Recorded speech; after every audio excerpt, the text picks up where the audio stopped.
Hai, your bestie here. Michael sedang bercerita buat kamu dan buat kamu yang pengen ceritanya aku ceritain boleh juga dikirim ke email di caption di bawah dan aku akan bawakan ceritanya. Dan kali ini aku mau nanya dulu nih sebelum kita ke ceritanya. Pernah gak sih kamu kecewa pada Tuhan kamu gitu?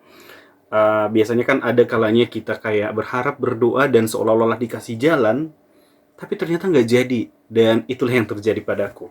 Ini ceritaku sendiri dulu, biar lebih dekat mengenal saya.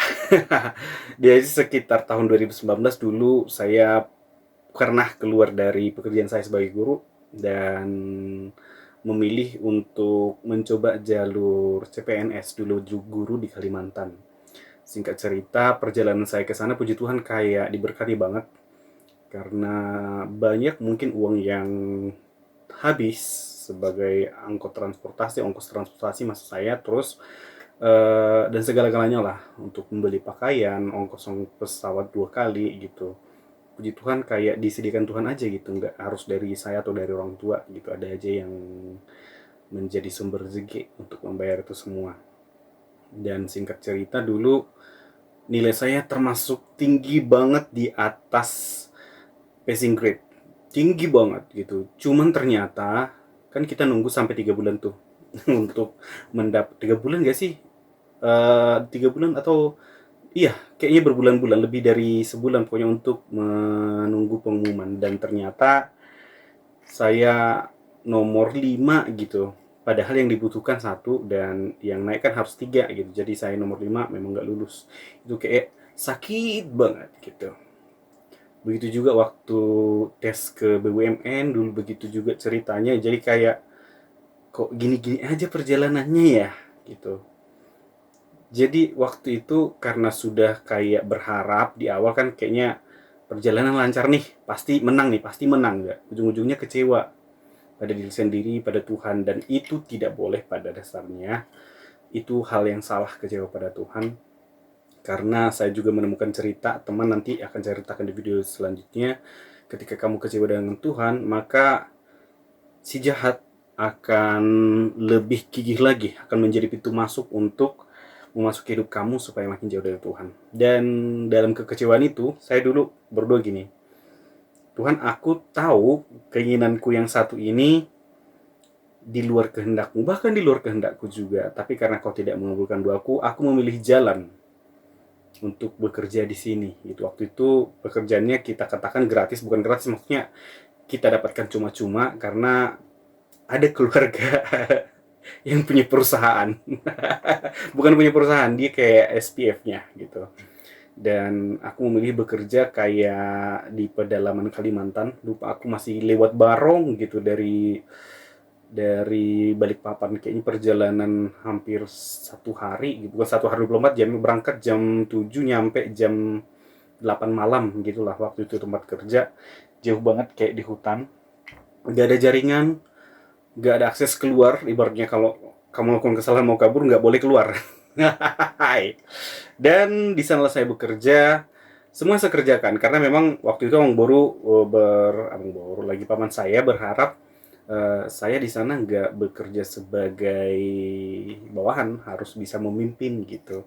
Jadi semua diserahkan kepada saya, kayaknya mulai dari administrasi, dari gudang, dari apa lagi ya, tukang catat yang dari yang paling bawah juga, sampai membawa alat juga gitu. Jadi kayak saya kerjakanlah semuanya itu di situ, dan tibalah saatnya gitu. Sebenarnya sebelum saya bekerja di situ, di perusahaan pengembangan itu, kayak saya berdua, itu kan bukan keinginan saya sebenarnya. Saya hanya kayak melarikan diri dari Tuhan supaya setidaknya saya tidak sia-sia datang ke Kalimantan gitu. Udahlah, pada waktu itu Covid kan, jadi kayak cari kerja di kotanya juga agak sulit, banyak pemecatan, jadi kenapa tidak ke hutan.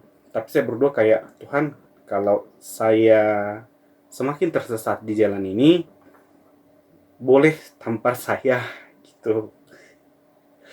Dan itu saya lakukan karena saya tahu saya berjalan jauh dari Tuhan gitu. Jadi kalau misalkan suatu saat saya tersesat, Tuhan boleh panggil saya akan kembali kok gitu. Siapa tahu saya lupa jalan, tapi seenggaknya aku masih mengingat kau kok, meskipun saat ini aku sengaja untuk meninggalkanmu gitu. Karena saya tahu kalau di pedalaman itu akan sangat sulit mengakses dia gitu. Ibadah sulit, atau bahkan nggak baca Alkitab juga. Dan orang-orang di sana juga kayak bukan yang mengarah ke situ imannya gitu. Jadi kayak kerja-kerja ngumpulin duit, dan memang enak karena dari perusahaan dikasih tempat, dikasih makan. Jadi kalau yang tidak merokok kayak saya, jadi kayak uang itu sepenuhnya jadi untuk kantong, nggak keluar kemana-mana, mau beli minum lah kali gitu. Dan singkat cerita, dulu kan memang betulan jadi jauh dari Tuhan lah di Kalimantan. Berdua pun jarang, berhubungan dengan keluarga juga agak sulit karena memang jaringan juga sulit di sana. Tibalah saatnya dulu kayak di sana pernah kejadian kayak air kan susah di Kalimantan untuk minum juga, bahkan air bersih juga sulit gitu. Waktu apa itu dulu proyek pengembangan jalan, jadi kayak ketika saya sendirian di lapangan kehabisan air minum, padahal air minum saya sama kayak gini sebesar ini, besar gitu, cuman habis juga ternyata di jam 12 siang. Jadi memang akan datang setelah makan siang gitu, cuman sebelum makan siang udah habis dan cuaca panas banget gitu. Saya berdoa pada Tuhan pada saat itu kayak gini, Tuhan, nggak mungkin kali kita lagi jauh-jauhan kayak gini, kita lagi slack gitu, aku lagi kecewa padamu, tiba-tiba kamu berbaik hati datangin bidadari gitu, bang ini es krim gitu. Itu pikiran saya dulu karena memang udah kayak haus banget, kayak udah halusinasi aja itu omongan gitu. Cuman ternyata di perjalanan teman sekerja saya dulu pecah bannya, pecah atau kempes, pecah, kayaknya pecah. Pecah ceritanya kayak jadi mau nggak mau dia harus balik ke perkampungan untuk mengganti ban. Dalam proses penggantian ternyata dia balik membawa nutrisari dingin gitu. Aku tahu kamu kehausan kan, ini gitu. Jadi kayak ternyata tadi aku minta es krim dikasih nutrisari dingin, itu sesuatu loh. Itu salah satu keajaiban yang dulu yang saya rasakan di pedalaman Kalimantan. Dan satu lagi, inilah yang menjadi alasan kenapa saya kembali dari sana bekerja di sini.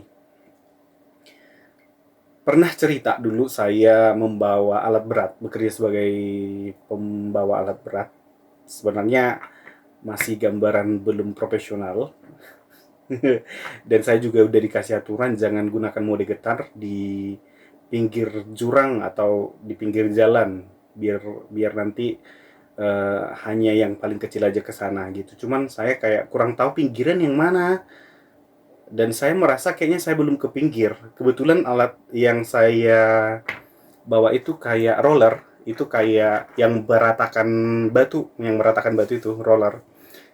Saya kurang sadar waktu itu ternyata jarak kita memutar arah, jarak kita menggetarkan, jarak kita untuk mundur juga ada masanya, nggak kayak mobil gitu, nggak langsung di situ aja, ada beberapa detik gitu. Jadi saya mundur, ternyata kayak itu udah di jurang banget gitu. Jadi masa itu saya masih kayak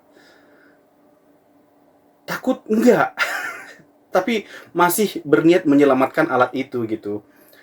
Kalian tahu apa yang terjadi ketika alat itu benaran terguling jatuh ke jurang gitu. Jadi kayak saya masih di dalam nih dan nggak berniat melarikan diri dari alat itu juga.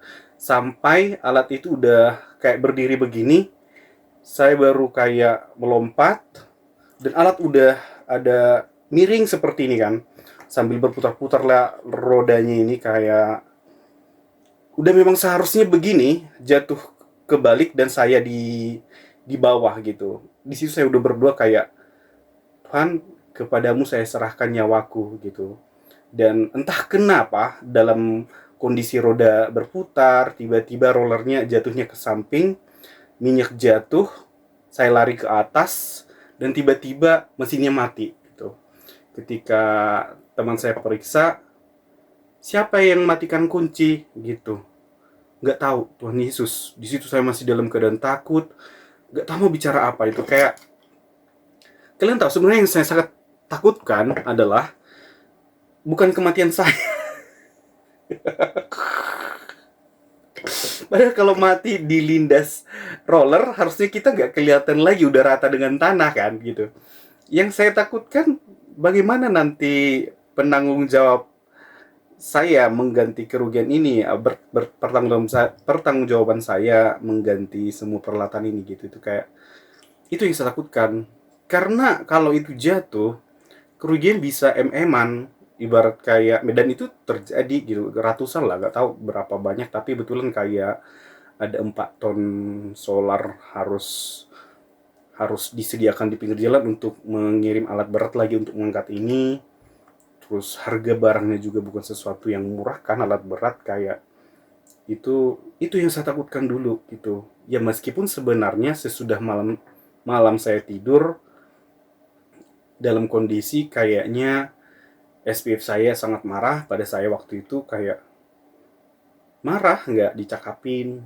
Dan pada dasarnya saya trauma juga karena itu hampir merenggut nyawa saya.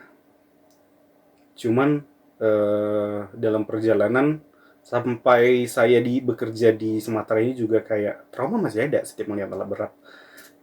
Tapi satu hal yang aku ingat waktu itu, aku pernah berdoa pada Tuhan, kayak Tuhan, tampar saya kalau saya semakin jauh darimu gitu. Ibarat saya nggak tertolong lagi, semakin jauh darimu di sana gitu. Dan saya ingat dua saya itu, dan kuputuskan untuk keluar dari tempat kerja.